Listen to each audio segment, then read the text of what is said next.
চলে এলাম আমার দ্বিতীয় সেমিস্টারের যারা এডুকেশন সাবজেক্টটাকে মেজর বা মাইনর হিসেবে বেছে নিয়েছো তাদের গুরুত্বপূর্ণ প্রশ্ন নিয়ে।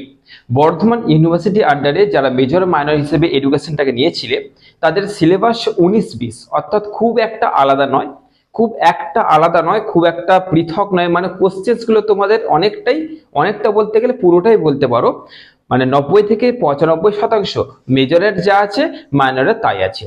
তো ওই জন্য আজকে যে কোশ্চেন্সগুলো তোমাদের বলে দিচ্ছি, এই কোশ্চেন্সগুলো করলে মেজর বা মাইনর যে ছাত্রছাত্রী রয়েছে তাদের তোমাদের এই কটা কোশ্চেন্সই কিন্তু আরামসে হয়ে যাচ্ছে। চলো ভালো করে দেখে নাও এই কোশ্চেন্সগুলোর মধ্যে 10 আর 5 বেশিরভাগ 10-এর কোশ্চেন্স ঢোকানো আছে এবং এখান থেকে কিছু কোশ্চেন্স আছে যেগুলো তোমাদের 5-এও তোমরা পেয়ে যাচ্ছ। অর্থাৎ এই কোশ্চেন্সগুলো যদি করে নিতে পারছো 10 আর 5 অনেকটা তোমাদের কমপ্লিট হয়ে যাচ্ছে।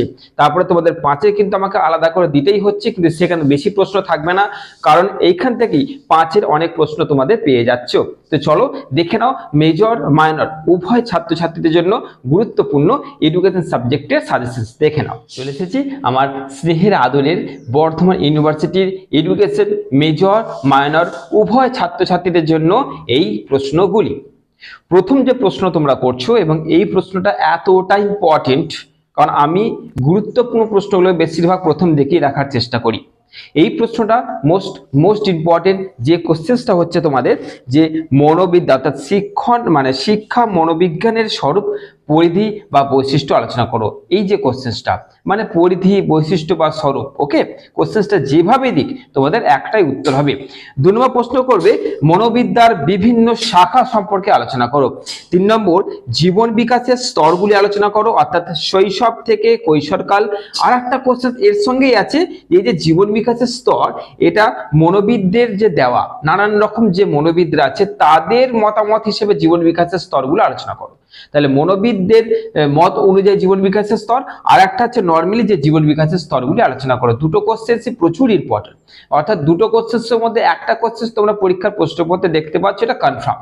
তারপরে দেখো কৈশোরকালকে ঝড় ঝঞ্ঝার কাল কেন বলা হচ্ছে, মোস্ট ইম্পর্টেন্ট আছে। তারপরে শিখনের সংজ্ঞা দাও, এর বৈশিষ্ট্যগুলি আলোচনা করো। নেক্সট কোশ্চেন, এইখানটা ভালো করে বুঝবে, 3টে তত্ত্ব আছে। 3টে তত্ত্ব অনেক রয়েছে, কিন্তু মাত্র 3টে তত্ত্ব দিয়েছি।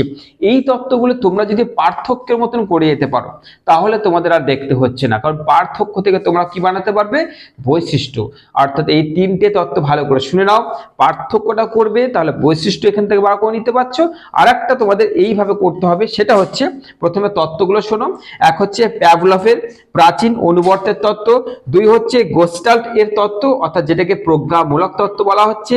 আর একটা তত্ত্ব হচ্ছে তোমাদের সক্রিয় অনুবর্ত তত্ত্ব, অর্থাৎ স্কিনার যে তত্ত্ব আছে। এই 3টে তত্ত্ব যদি তোমরা করে নিতে পারছো পার্থক্য, তো এখান থেকে হয়ে যাচ্ছে বৈশিষ্ট্য। আর একটা করতে হবে তোমাদের, যে এই কোশ্চেন্সগুলো প্রত্যেকটাই করবে যে শিখনের ক্ষেত্রে বা শিক্ষা ক্ষেত্রে এদের প্রয়োগগুলো আলোচনা করো। এই 3টে তত্ত্বরই শিক্ষার ক্ষেত্রে বা শিখনের ক্ষেত্রে প্রয়োগগুলো আলোচনা করো। তাহলে এই কোশ্চেন্সটা পার্থক্যের মতন করলে বৈশিষ্ট্য হয়ে যাচ্ছে, পার্থক্য হয়ে যাচ্ছে। পার্থক্যগুলো বেশিরভাগ বাঁচে দেয়, এবং যদি তুমি শিক্ষা ক্ষেত্রে প্রয়োগের মতন করে নিতে পারছো তাহলে তোমাদের 10-এ পেয়ে যাচ্ছ 100%। মানে 100% বলা উচিত নয়, 99% পাচ্ছ, এটা কনফার্ম, ওকে। তারপরে দেখো তোমরা মনোযোগের বৈশিষ্ট্য এর নির্ধারক বা শর্তগুলি আলোচনা করো, অর্থাৎ মনোযোগের বৈশিষ্ট্য আর এর শর্তগুলো আলোচনা করো। এই কোশ্চেনটা তোমাদের করতে হচ্ছে। তারপরে শিখন সঞ্চালন বলতে কি বোঝো, শিখন সঞ্চালনের শ্রেণীবিভাগ এবং এর তত্ত্বগুলি আলোচনা করো। ব্যাস, এই কটা কোশ্চেন।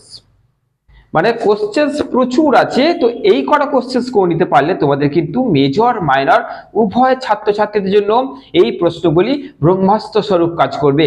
এই প্রশ্নগুলো করে নিলে তোমাদের ধরে নাও এখান থেকে 10 তো তোমরা পাচ্ছ, এবং এমনকি এখান থেকে তোমরা 5ও পেয়ে যাচ্ছ। এবার 5-এর যেহেতু আমি পরিষ্কার করে দিইনি, তাই তোমাদের এটুকু বলছি যে যখন তোমাদের 5-এর দেবো সেখানে বেশি কোশ্চেন্স থাকবে না, কারণ এখান থেকেই 5-এর তোমরা অনেক কটা পেয়ে যাচ্ছ। ওকে, তো চলো বেশি কথা বলছি না, ঝটপট কোশ্চেনগুলোকে নোট ডাউন করো। নোট ডাউন করার পর পড়তে শুরু করে দাও। সামনে তোমাদের কিন্তু পরীক্ষা আস্তে আস্তে এগিয়ে আসছে, সেই হিসাব মতো তোমাদের কাছে সময় আছে তার জন্য নয়, কিন্তু কোশ্চেনগুলো অবশ্যই নোট ডাউন করে একটা করে টিক মার্ক দাও আর কোশ্চেনগুলো কমপ্লিট করা শুরু করে দাও। চলো ভালো থেকো, সুস্থ থেকো।